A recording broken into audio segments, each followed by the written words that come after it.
Jadi minggu kemarin kita kan udah bahas pokok-pokok bahasan soal afirmasi, and we are talking in your science perspective. Kalau kamu belum nonton video aku di minggu kemarin, make sure kamu tonton dulu video yang sebelumnya, karena bahasan hari ini itu bakal nyambung banget sama kemarin waktu kita bahas soal afirmasi. So mainly on today's video, we are going to talk about how we can bring our affirmation game to the next level. Jadi pada intinya ngapain sih kita perlu untuk ngelakuin afirmasi itu? Aku udah sempat bahas di video sebelumnya kalau itu berfungsi untuk memprogram ulang pikiran bawah sadar kita.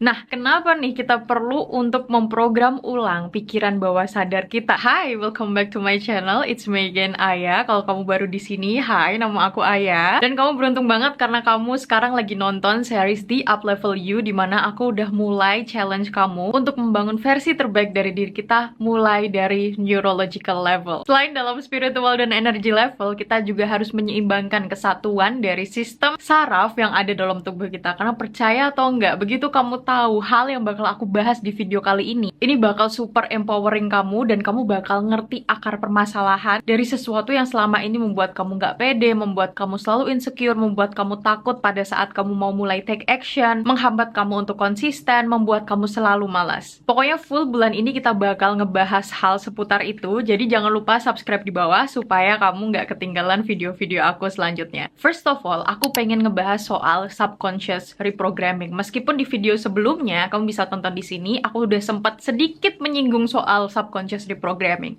Subconscious reprogramming itu basically secara harfiah ya, memprogram ulang pikiran bawah sadar kita. Jadi pokoknya nanti ketika aku bilang subconscious reprogramming, kamu udah ngeklik ya artinya seperti apa. Nah, subconscious reprogramming ini perlu kita lakukan karena tanpa sadar, setiap hal yang kita pikirkan, yang kita lakukan setiap harinya, itu sudah tersistem. Bahkan secara otomatis kita lakukan dan berjalan setiap harinya tanpa kita sadari. Kenapa tanpa kita sadar? Orang yang mikir aja pikiran bawah sadar gitu, pikiran subconscious. Nah, sekarang kan kita mau mencoba menjadi versi terbaik dari diri kita. Otomatis kita harus membuat sistem yang berjalan secara autopilot ini, secara otomatis ini selaras atau in alignment dengan sesuatu yang ingin kita jadikan atas kehidupan kita. Dan ini dimulai dari sebuah tajuk The Habit of Being Yourself. Jadi apa sih the habit of being yourself? Habit itu basically kebiasaan, being yourself itu menjadi dirimu gitu. Jadi kebiasaanmu setiap hari yang kamu lakukan, yang kamu pikirkan, yang kamu bicarakan secara sadar maupun tanpa sadar oleh dirimu sendiri, itu adalah habit dari dirimu selama ini atau kebiasaan dari dirimu selama ini. Kayak contoh dari kebiasaan makan kamu, dari kebiasaan kamu yang suka males-malesan, dari kebiasaan kamu yang takut, khawatir, insecure, suka overthinking. Itu semua kan terdiri dari sebuah pola kebiasaan yang secara otomatis tersistem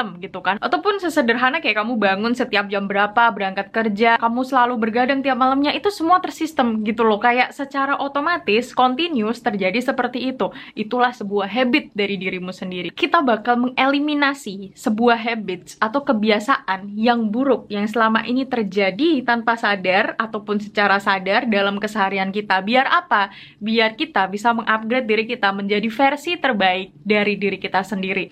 Get it? Sampai di sini, oh my god, aku excited banget sampai aku tuh nggak tahu mau mengutarakan semua isi kepala aku tuh kayak gimana. Oke, aku harus rem dulu, kita bahas pelan-pelan. Sekarang kamu udah ngerti kan maksud dari the habits of being yourself. Nah, ini nggak bisa terlepas dari sebuah definisi subconscious reprogramming gitu, karena dari program pikiran bawah sadar kamu yang secara otomatis itu menjadikan kamu memiliki habits-habits tertentu gitu loh. Karena 95% dari apa yang kita lakukan, apa yang kita lihat dalam kehidupan kita itu yang ngontrol pikiran bawah sadar kita. Dari mana aku tahu? Dari bukti ilmiah yang sudah menunjukkan seperti itu. Kamu bisa baca banyak banget jurnalnya.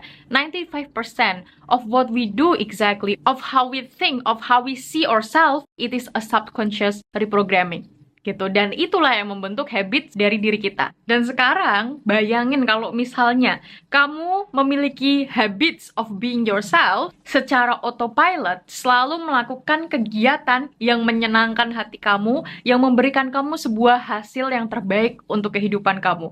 Wouldn't it be so amazing? Kamu bahkan gak perlu berpikir dua kali untuk ngelakuin sesuatu. You just naturally do it because it's autopilot. Itu secara otomatis kamu lakukan. Jadi the habits of being yourself yang lagi kita bahas hari ini, itu adalah ketika kita bisa selaras atau in alignment dengan versi terbaik dari diri kita, yang bahkan kita nggak perlu berpikir 2 kali lipat untuk melakukan itu. Itu menjadi sebuah kebiasaan, itu menjadi autopilot, secara otomatis berjalan, dan kamu lakukan sehari-harinya, kamu pikirkan setiap saat, dan kamu bicarakan sesuai dengan versi terbaikmu. Sekarang pertanyaannya, gimana cara kita bisa melakukan itu? Oke, pertama, aku pengen bahas dulu kenapa kamu merasa susah untuk menjadi dirimu sendiri. So, selama usia kita dari 0 tahun sampai usia kita sekarang, aku nggak tahu kamu nonton video ini di usia kamu berapa, kamu bisa komen di bawah ya, umur kamu saat ini berapa. Contoh misalnya di 20 tahun. Otak kita itu tuh selalu terkonfigurasi, tersistem lah bahasannya, untuk melihat keluar, agar dia bisa menyesuaikan cara dunia ini bekerja, agar kita bisa selalu merasa aman di sekitaran kita, agar kita bisa menyesuaikan lingkungan kita. Kenapa otak kita ngelakuin ini? Kembali lagi, fungsi utama dari otak kita itu adalah untuk memproteksi diri kita.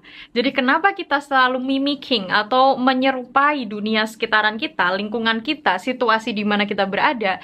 It's because natural system in our brain yang selalu berusaha untuk memproteksi diri kita, agar kita selalu merasa aman. Nah, sedangkan ketika kita ingin menjadi diri kita ingin menjadi versi terbaik kita harus melihat secara inward atau melihat ke dalam. Jadi siapa diri kita saat ini itu tuh sebenarnya bukanlah refleksi yang sebetul-betulnya atas siapa diri kita, melainkan itu adalah sebuah refleksi atau sebuah cerminan atas sebuah keadaan yang tanpa sadar dipengaruhi oleh lingkungan dan sekitaran kita. Karena sekarang coba aku tanya kayak gini, apapun itu yang saat ini menjadi belief system kita, sesuatu yang kita percaya saat ini, tanpa sadar itu tuh mirip atau sama seperti apa yang dipercayai oleh orang tua kita.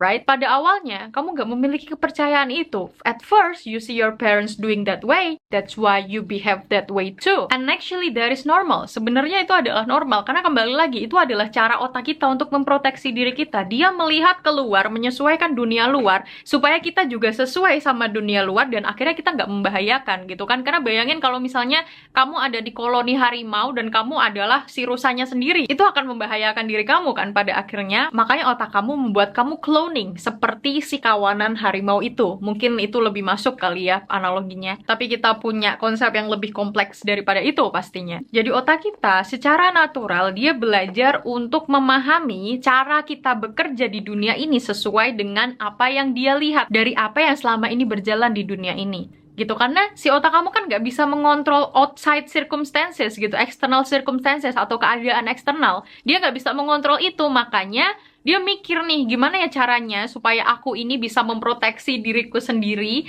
yaitu adalah dengan menyesuaikan dunia luarnya. Nah, apa yang otak kamu lakukan? Mengkontrol apa yang ada di dalam diri kamu. Dan apa yang dia kontrol di dalam diri kamu itu adalah untuk mimicking atau menyerupai dunia luar kamu. Jadi dengan cara begitu, otak kamu berpikir bahwa itu bisa melindungi kamu. Tapi justru ini yang jadi masalah. Kenapa? Karena ketika kita ingin menjadi diri kita ingin menemukan siapa sih diri kita, dan kita ingin mencoba menjadi versi terbaik kita harus melihat ke dalam, kita harus ngelihat internal conditioning yang ada dalam otak kita. Tetapi melihat ke dalam itu adalah sebuah trigger warning bagi otak kamu, karena dia merasa terancam. Kenapa loh? Berarti aku nggak bisa menyesuaikan ya, padahal aku ini lagi di lingkungan macan. Masa aku mau jadi rusa sendiri? Yang ada aku mati dong, yang ada aku diburu dong, yang ada aku dibunuh dong. That is how your brain actually thinks. Jadi fungsi utama otak kamu tuh sebenarnya tuh sayang banget ke kamu untuk memproteksi diri kamu. Cuman terkadang dia terlalu sering melihat keluar, melihat secara eksternal, dan dia mengkondisikan keadaan internal kamu sesuai lingkungan eksternal kamu sampai kamu lupa cara untuk menjadi diri kamu sendiri. Nah, karena kondisi itu, kita ingin menjadi diri kita ingin menemukan siapa diri kita sebenarnya. Tetapi otak kamu selalu terkondisi untuk melihat dunia eksternal dan membuat dirimu beroperasi menyerupai bagaimana dunia eksternal ini bekerja.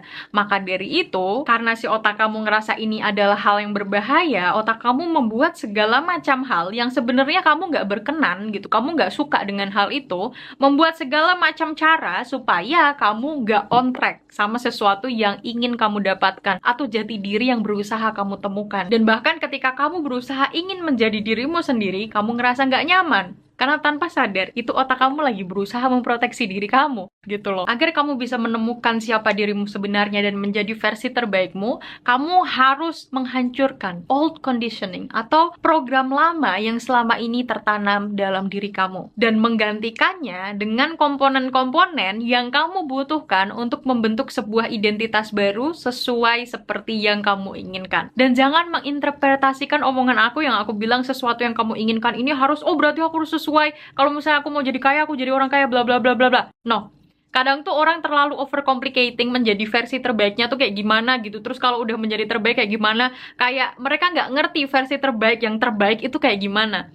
Meanwhile, for me personally, ketika kita ingin menjadi versi terbaik dari diri kita tuh simply nggak perlu jadi orang lain gitu loh. Kita cuman mencari sesuatu yang feels good buat kita, yang terasa baik buat kita. Jadi menjadi diri kita sendiri itu bukan mengikuti template-nya orang lain menjadi diri mereka, enggak gitu loh. Itu adalah tentang bagaimana kita menemukan sesuatu yang feels good buat kita, yang membuat kita ngerasa, okay, I'm having fun, okay, I'm living a life, okay, I'm enjoying things that I have in my life right now. Karena maksudku gini, momen dimana kamu ngerasa nggak nyaman, kamu ngerasa nggak baik, kamu ngerasa nggak safe, nggak secure, nggak ngerasa aman, itu adalah momen dimana kamu lagi nggak menjadi dirimu sendiri gitu loh. Jadi apa definisi menjadi dirimu sendiri ini adalah untuk merasakan perasaan baik gitu, to feel good about your life, to feel good about yourself, to feel good about your accomplishment, to feel good about your struggle, and to feel good about your spirituality. That's the end goal of being yourself, right? Karena by the end of the day, tujuan kamu untuk hidup, everything that you wish you are having right now, it won't give you anything gitu. Kalau kamu nggak ngerasa baik, kalau kamu nggak feel good, kalau kamu nggak ngerasa free dalam kehidupan kamu, kalau kamu nggak ngerasa penuh hatinya, punya rumah, punya mobil, punya prestasi, punya bisnis besar, punya gini-gini, tapi kamu selalu stres buat apa gitu. Jadi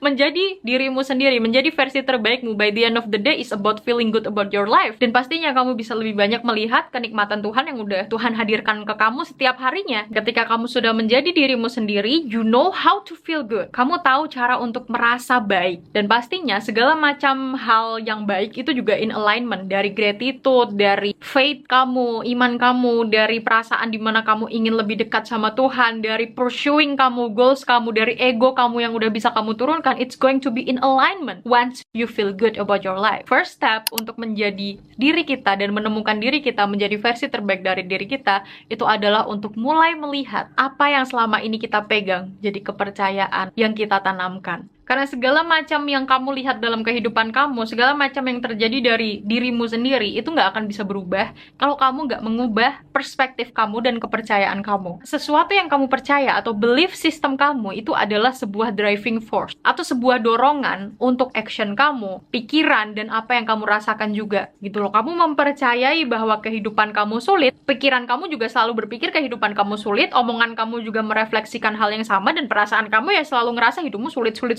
right? Jadi sebetulnya peran terbesar yang menentukan bagaimana kehidupan kamu berjalan itu adalah apa yang kamu percayai. Jadi, step pertama untuk menjadi dirimu dengan versi terbaikmu adalah untuk mulai melihat dan refleks atas apa yang selama ini menjadi belief system kamu. Dan kamu bisa lakuin ini dengan mencoba mulai perhatiin setiap pikiran yang muncul di kepala kamu pada saat kamu ingin mengatakan tentang sesuatu atau ingin berpikir tentang sesuatu. Apakah selama ini belief system atau sesuatu yang kamu percayai itu benar-benar berasal dari dirimu atau berasal dari lingkungan kamu? Contohnya misal kamu ngelihat kaca, kamu ngerasa dirimu ini nggak bagus. Apakah itu datangnya dari orang lain yang mengomentari hidupmu seperti itu? Atau ketika kamu lagi berpikir untuk mulai take action, mencapai impian kamu, apa sih selama ini excuse yang muncul di kepala kamu pada saat kamu mencoba meraih impian kamu? Apakah karena kamu berpikir kayaknya aku nggak terlalu pinter deh untuk itu, kayaknya aku nggak terlalu kaya deh untuk itu? Kenapa sih kamu berpikir kamu terlalu nggak punya uang untuk mencapai impian kamu? Apakah karena itu selama ini sesuatu yang ditanamkan oleh orang tua kamu? Kenapa sih kamu selalu ngerasa kamu nggak cukup baik untuk hal itu? Apakah karena kamu pernah terbuli sebelumnya? Coba sekarang tulis segala macam hal, segala macam excuse yang muncul di kepala kamu pada saat kamu mau mulai taking action, membangun dirimu menjadi versi terbaikmu. Dan tanya ke dirimu sendiri, kenapa aku mempercayai hal ini? Kenapa ini bisa menjadi sebuah thoughts atau pikiran yang muncul di kepalaku? Apakah ini datangnya dari orang lain, dari lingkungan sekitarku? Ataukah karena memang aku sebenar-benarnya ingin mempercayai sebuah pikiran ini? Kalau kamu pengen jadi versi terbaikmu, kayaknya nggak mungkin deh kalau kamu pengen mempercayai pikiran negatif negatif itu. Ingat lagi, dirimu dengan versi terbaikmu itu hanya menginginkan sesuatu yang membuat kamu merasa baik juga. Gitu. Jadi sesuatu yang membuat kamu ngerasa nggak baik, kamu tahu harus ngapain sekarang, tinggalkan itu. Tapi sebelum kita masuk ke sana, write down atau tulis segala macam thoughts atau pikiran yang muncul pada saat kamu mulai menginginkan hal yang terbaik untuk kamu. Kalau sesuatu itu nggak membuat kamu ngerasa lebih baik, artinya hal itu memang seharusnya kamu lepaskan. Buat apa kamu tahan-tahan?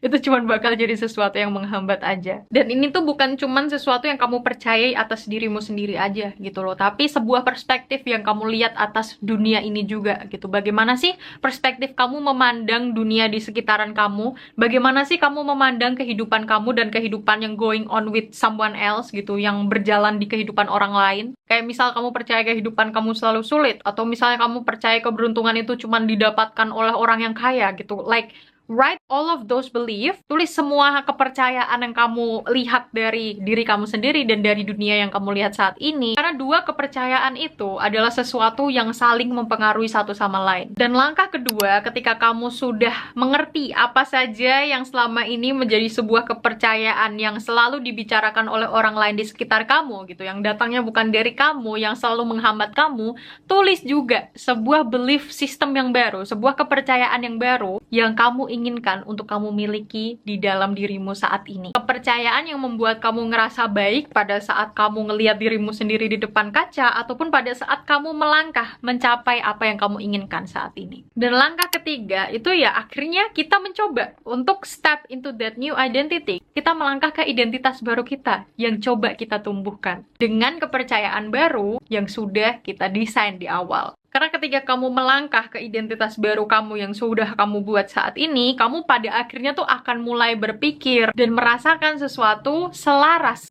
dengan apa yang sudah kamu inginkan di awal. Dengan kepercayaan baru yang coba kamu tumbuhkan. Dan ini perlu sebuah konsistensi. Dan pada akhirnya itu akan menjadi sebuah identitas baru gitu kan. Itu akan menjadi diri kamu dengan versi yang baru. Versi sesuai dengan belief yang pada awalnya itu tadi, step kedua tadi, kamu inginkan.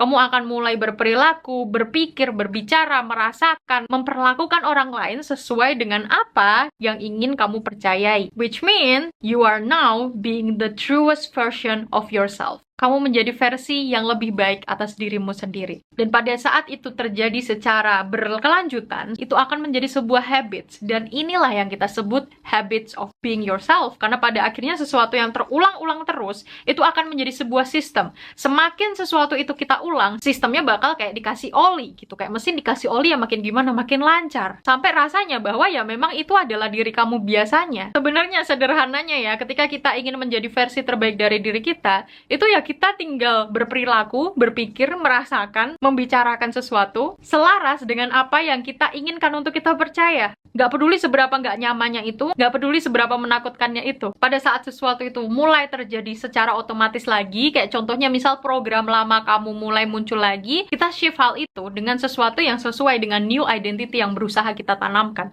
Kalau misalnya kamu udah nonton video aku sebelumnya, kamu pasti udah ngerti dong kalau misalnya otak kita itu tuh mempercayai sesuatu based on repetition gitu. Actually our brain doesn't know which one is real, which one is not, which one is our true self, which one is not our true self. Ketika sesuatu kita lakukan secara gradual, secara terus-menerus kita lakukan seperti itu ya, dia berpikir bahwa memang itu kenyataannya gitu. So the way we want to embody a new identity within ourselves itu adalah dengan mencoba melakukan sesuatu, berpikir, berbicara, merasakan dan melihat dunia ini sesuai dengan identitas baru yang coba untuk kita tumbuhkan. Tapi ada yang jauh lebih penting daripada itu, yaitu adalah goals kamu atau tujuan yang ingin coba kamu raih. Impian yang kamu miliki saat ini sama impian yang dirimu dengan versi terbaikmu miliki, itu mungkin bisa aja loh kalau nggak sama. Karena ketika kepercayaan atau belief yang kamu tanamkan di dirimu sekarang itu selalu memperkatakan, kayaknya aku nggak bisa deh, kayaknya aku nggak mampu deh, kayaknya aku terlalu ini deh, terlalu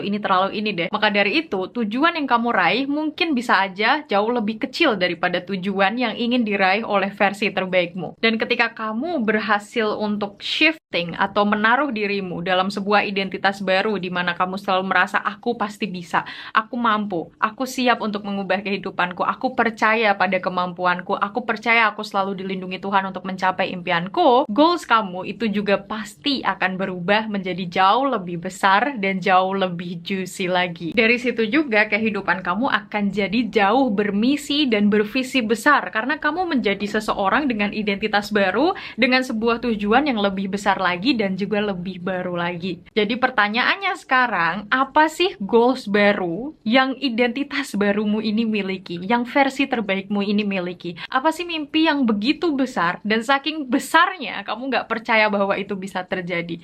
Apa sih mimpi yang begitu besarnya itu menggugah kamu juga untuk bergerak menuju ke sana? Apa sih sesuatu yang membuat kamu jauh lebih excited dan tertantang untuk mencapai hal itu? Ikutilah tujuan itu. Jadi kalau misalnya kamu benar-benar ingin menemukan siapa sebenarnya dirimu dan melangkah untuk menjadi versi terbaikmu, temukan sesuatu yang membuat kamu excited, yang membuat kamu tertantang, dan ikutilah hal itu. Karena dari hal yang membuat kamu excited, from the things that excites you, segala macam hal yang kamu impikan, itu juga bakal mengikuti jalanmu yang excited itu, dan itu akan jauh lebih besar. Di poin ini, kita udah bakal mulai menyadari kalau misalnya selama ini tuh sesuatu yang ternyata hold back kita, yang ternyata menahan kita, itu adalah belief system kita sendiri. Itu adalah sesuatu yang mungkin dikatakan oleh orang lain, itu sesuatu yang mungkin dipercayai oleh orang tua kita, itu sesuatu yang membuat kita merasa kecil. And now you finally know that those things are not meant to be something anymore. Itu, hal-hal itu udah nggak berarti apa-apa lagi ketika kamu menaruh dirimu dalam sebuah kepercayaan baru. Dan step terakhir adalah untuk mulai menjalani harimu dengan sebuah habits yang baru. Hal yang aku sampaikan sebelumnya itu baru teorinya. Kalau kamu mau mulai put into action, mulai perhatiin segala macam yang jadi habits kamu. Sesuatu yang selama ini terjadi bahkan tanpa sadar. For example, saat kamu mau mencoba mengontrol emosimu, misal kamu marah atas sesuatu, it happens subconsciously kan? Kamu bahkan nggak nyadar kalau kamu itu lagi marah, tiba-tiba aja muncul sebuah kemarahan. Mulai sadari hal itu. Kamu mulai untuk malas, sadari hal itu. Kamu mulai bikin sebuah excuse dan nunda-nunda. Kamu mulai overthinking, mulai anxious, mulai takut, mulai bingung, mulai bla bla bla, segala macam hal yang nggak mendukungmu untuk menjadi sebuah identitas baru, menjadi versi terbaikmu. Sadari hal itu. Segala macam hal yang tidak mendukung itu, lepaskan. Hilangkan, jauhkan, hindari, jangan pernah buka-buka chapter itu lagi. Misalnya, kamu kecanduan makan junk food, tapi tujuan utama kamu adalah untuk diet, untuk punya badan yang bagus, untuk punya badan yang lebih sehat. Apakah habits itu selaras dengan apa yang jadi impian kamu? You know the answer. Atau kamu lagi kecanduan ngerokok sekarang, tapi kamu pengen jadi diri yang lebih sehat. Habits itu, habits ngerokokmu itu, apakah sesuai dan align sama diri yang mencoba untuk kamu tanamkan, sama versi terbaik yang lagi kamu tumbuhkan? You know the answer. Apakah malas-malasan sekarang itu sesuai dan selaras sama tujuan kamu untuk jadi awardee dari sebuah beasiswa yang sekarang lagi kamu ambil? If not, let that shit go. Because habits is one thing yang benar-benar membentuk sebuah identitas kita. Habits atau kebiasaan kamu itulah yang menentukan sebagaimana kesuksesan kamu nanti. Bullshit kalau orang ngomong, aku ini sukses nyatanya nggak punya habits kayak gini-gini. I'm sure 100% pasti ada satu hal, satu ritual yang dia selalu ulang-ulang setiap harinya yang membawa dia ke kesuksesan. Mungkin dia aja yang belum nyadar kalau misalnya itu adalah sebuah habits yang dia miliki. Jadi kalau misalnya kamu ingin menjadi versi terbaikmu, habitsmu juga harus selaras sama apa yang jadi tujuanmu. Kamu juga harus mulai mengidentifikasi apakah habitsmu saat ini, kebiasaan burukmu itu berasal dari lingkungan kamu, dari sekitaran kamu, dari keluarga kamu, dari teman-teman kamu, atau memang itu asalnya dari dirimu sendiri. Contoh ada loh kemalasan itu yang nular, mungkin dari circle yang malas, akhirnya kamu ketularan malas. Atau contoh gampangnya, satu circle kamu ngerokok, kamu juga susah untuk keluar dari habits ngerokok. Why? Karena kembali lagi otak kita thinking outward gitu, jadi dia berusaha menyesuaikan sama lingkungan sekitarnya. Apakah habits kamu selama ini yang gak mendukung kamu mencapai tujuanmu itu berakar dari lingkungan kamu atau memang datang dari dirimu sendiri? Coba untuk refleksikan hal itu. Habit untuk ngegosip, apakah itu karena lingkungan kamu yang mana kamu harus mengikuti habitnya mereka untuk gosip supaya kamu bisa diterima dalam lingkungan itu? Apakah kamu punya habit untuk hedon hanya karena kamu ingin terlihat baik dan kaya di mata teman-temanmu? Apakah kamu punya habit untuk kecanduan game, kecanduan ngerokok hanya karena lingkungan kamu memperkatakan hal yang sama seperti itu? I'm telling you, kebiasaan itu tidak seharusnya kamu miliki. Kebiasaan itu tidak seharusnya dimiliki oleh versi terbaikmu. Jadi kalau misalnya kamu udah mengumpulkan segala macam jawaban dari sesuatu yang udah kita breakdown dari tadi, dan kamu mulai untuk embodying atau mulai untuk membentuk sebuah identitas baru di mana setiap saat kamu keluar dari pintu kamar kamu ngerasa bangga, tiap saat kamu ketemu orang yang baru kamu memperkenalkan dirimu dengan cara yang baru. This is the time where you are going to become that person. Dan ini nggak jauh-jauh dari yang namanya self-love. Sesederhana kamu memprioritaskan dirimu sendiri, kamu ngajak dirimu untuk ngedate, ngajak dirimu quality time, spend waktu sama dirimu sendiri, cari tahu apa yang kamu suka, cari tahu apa yang kamu nggak suka, tingkatin value kamu, spend more time to know yourself in a deeper level, and be your own best friend. Dan jangan pernah lupa untuk mulai spend less time in social media. Karena zaman sekarang itu, most of the time we consume everything from our phone, dari sosial media kita. Jadi jangan sampai apapun itu yang kamu konsumsi di sosial media, kamu nggak pakai filter gitu. Kamu sekedar konsumsi terus, dan itulah yang reflecting dalam diri kamu, menjadikan sebuah identitas dalam diri kamu. So start to consume less from your social media and spend more time on yourself. Sekarang kita mau mencoba untuk mulai conscious, untuk mulai taking care atas apa yang selama ini kita consume, atas apa yang selama ini kita lihat, kita rasakan, kita pikirkan, bahkan di dalam level tanpa sadar. Dan dengan begitu, ketika kita lakuin secara konsisten, kita akan mulai mengambil kontrol sepenuhnya atas apa yang terjadi di dalam diri kita. Well, yeah, that's all for today's video, guys, and I hope it was helpful. Kita bakal sambungin topik bahasan yang kita bahas di minggu kedua ini sama minggu pertama di minggu ketiga besok gitu. Jadi kita bakal mulai ngerti nih, apa sih sambungannya antara afirmasi dan menjadi versi terbaik dari diri kita. Jangan lupa subscribe di bawah supaya minggu depan kamu nggak ketinggalan topik aku yang menghubungkan antara afirmasi dan menjadi versi terbaik dari diri kita. You're gonna love that video, and thank you so much for watching. I'll see you on another video. Bye bye.